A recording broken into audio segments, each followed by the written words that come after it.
I've been in sales for the past 7 years, and when I first got started, I was struggling just to close a few deals per month. But as of today, I'm the top sales guy at an 8-figure sales company, with my highest month being 950,000 USD in sales. Now, during my journey, I've noticed 7 bad habits that hold most salespeople back from making real money. So today, I'm going to reveal these 7 habits and how you can avoid them so you can make more sales and be at the top 1% of sales. Habit number 1 is chasing way too many opportunities. Quality beats quantity. Most people chase as many opportunities as they can, while top earners chase the best ones that they can. About a year ago, I found myself in this exact situation. I was selling a high-ticket program, and then I started doing sales coaching on the side. So my focus was split. I ended up having an okay sales coaching business and a mediocre sales career. My calendar was packed,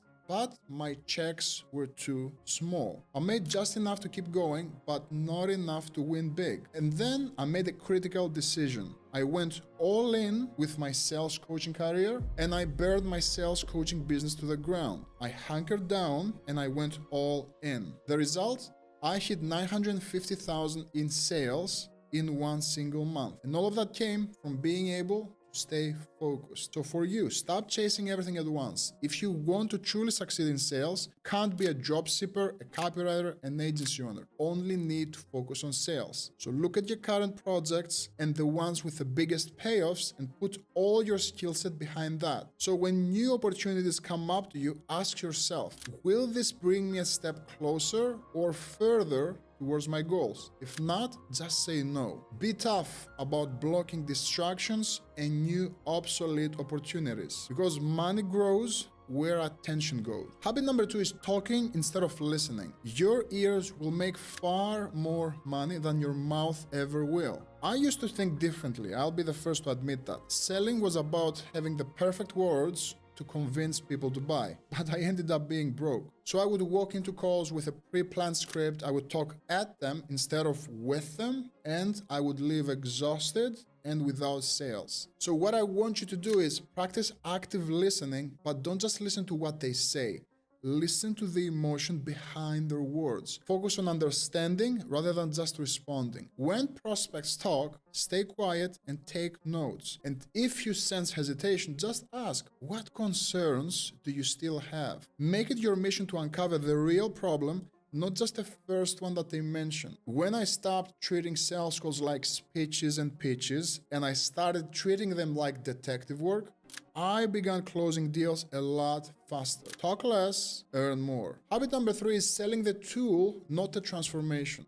Here's what I mean by that. No one cares about your product. They only care about your solution. So for my first 3 years in sales, I was obsessed with learning every single thing my products had to offer. I'd overwhelm prospects with technical details and stuff that they didn't really care about. And eventually, they would slam me with, let me think about it objection. And every time I talked about futures, their eyes would literally roll. So I suggest you flip your approach. Spend at least 80% of your time understanding the prospect situation, then only talk about futures that are relevant to their current pain points and forget everything else. So here's what I did with every single offer I used to sell on. I created a simple 1-page outcome mapping template. Here's what I want you to do there. I want you to sit down and write out all the different problems your product is solving. And then on the other end, I want you to connect these problems with your customer goals. If a problem that your product is solving doesn't directly map out to a customer goal, erase it from your memory and never mention it in a sale again. So before mentioning any single feature, ask yourself, how does this solve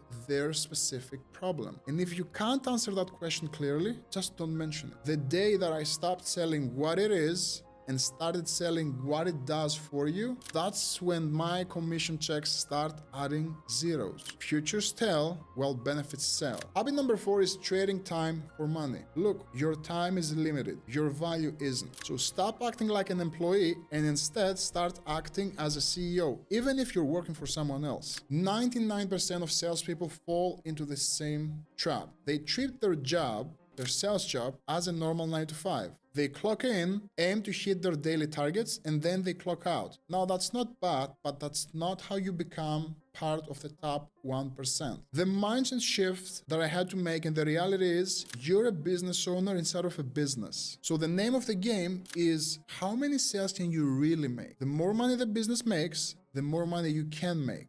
So why not try to make as much as possible? Start thinking about systems and not you as a single person. Ask yourself, what systems, people, or processes can I put in place so I can start freeing up of my time? Find ways to double the inputs of everyone else. This can mean hiring VAs, virtual assistants, creating your own automations, and becoming the business owner you truly are. Stop asking, how can I hit my targets today? Start asking, how can I 10x my targets? That's when the big unlocks happen. Habit number 5 is being afraid to lead. Customers don't want a tour guide, they want a leader. And me, I'm guilty of this. I used to let prospects run the whole sales process, ask every single question that they had. Whatever they want to talk about, whenever they wanted to meet, however they wanted to move forward, I just went along. I was so scared of feeling too pushy that I let them drag me across the floor. And this left me with tons of think about it objections, sales deals that took months to close, and people stopped answering my calls. Top sales pros know that customers seek to be led. So you need to become a sales leader. They come to you because they have a problem they can't solve. They don't know the full dimensions of their problem, and it's on you to step up as a leader to inform them and provide insight. So the mindset I would love for you to have heading into every single call is the one of the abundant authority. You're the expert there and you don't need the sale. You can say something like this: today, Mr. Prospect, I'm here for you. I'm here to have a great understanding around where you are today, what you seek to achieve in the next 12 months, and what might be getting in the way of you getting there. Now, if we agree that our solutions align with your pain points, I'm happy to present to you next steps, but I want to see you win either way. This simple fix changed everything for me. My sales cycles were compressed. The moment I started leading was when it all took off. So the path is very easy to follow once you show them that there is a map. Habit number 6 is having a magic bullet mindset. Success comes from mastering the basics, not finding shortcuts. I can't tell you how many thousands I've wasted on a new sales technique, another grand on a new NLP tactic. And the reality is nothing really worked. There was never one thing that actually moved the needle. And I kept hammering away at the offer, and then comes a new sales rep and he swipes the floor out of everyone. And when I looked at his scripts, his frameworks, his tonality, he was doing the same thing over and over. He wasn't trying to be fancy, he wasn't trying new scripts and testing new things every single call. He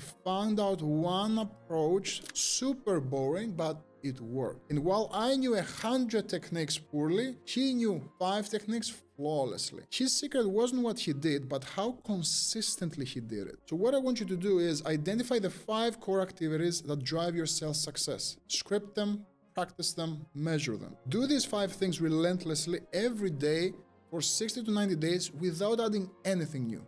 Record your calls, review them, and just improve them 1% every single day. Master the fundamentals before chasing flashy new tactics. Avoid being a jack of all trades because you truly will be a master of none. Master the few, ignore the many. Habit number 7 is blaming the environment. So your excuses are actually blindsiding your success. These leads are garbage. That was my saying, that was me for years. These leads suck. The marketing team don't know what they're doing. We need new people. And then comes a new sales rep called Sarah. She took all these garbage leads and she tripled her sales with the current leads I was working on. You see, she didn't focus on complaining. She didn't focus on excuses. She went in and did the work. She controlled what she could. And while maybe I was complaining and not doing the work, she did it all and she made triple the money. So here's how to apply this. I want you to draw 2 circles on a single page, one inner circle and one outer circle. In the inner circle, list what you can control, your preparation, your questions, your mindset, your follow-up. In the outer circle, list what's out of your control, your competition, your lead quality, the marketing team. And for the next 30 days, refuse to discuss anything in the outer circle. Focus 100% of your energy mastering the inner circle activities, and you'll be shocked with your results. Own your results, not your excuses. But eliminating these bad habits is only one piece of the puzzle. So if you want to see the books that helped me level up my sales skills the most, make sure to watch this video right here, and I'll see you there.